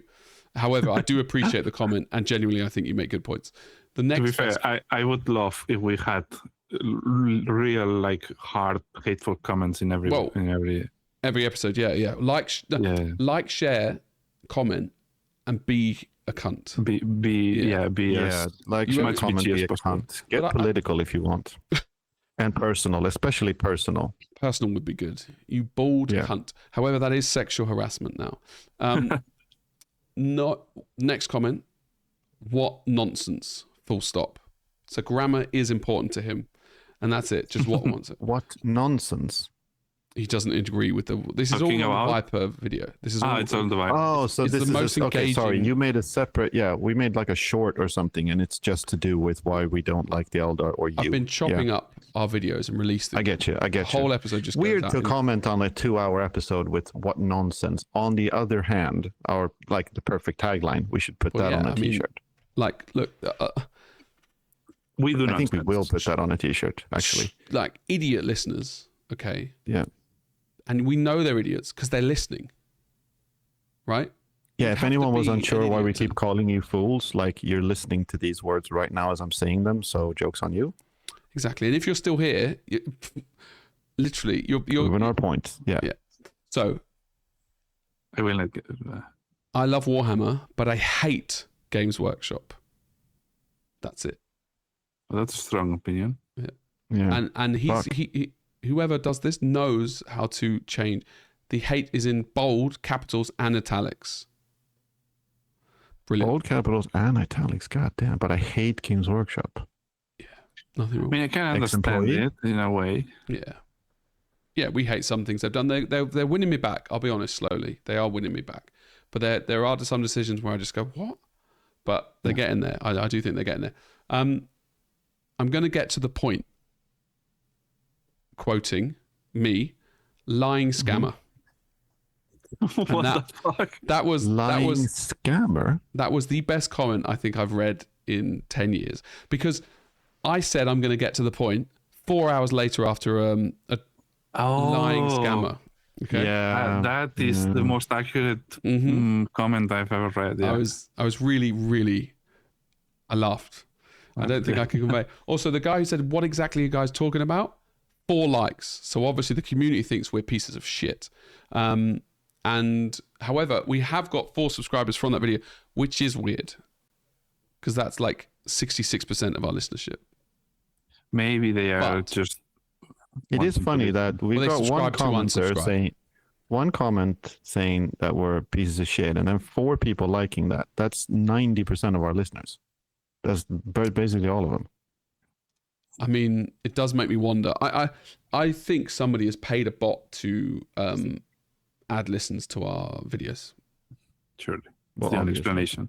Well, it does. We're getting into the realms of not being on a podcast with this conversation, but we go through little dips and troughs where we lose like 100 subscribers, and there's no correlation to the videos we are. But anyway, Yeah, like and subscribe. and then I'll hit the bot. Should I stop? What? Is it- The whole thing? Yeah, you guys done? I'm done. I'm fucking out. Yeah, let's just go. I was happy to close it.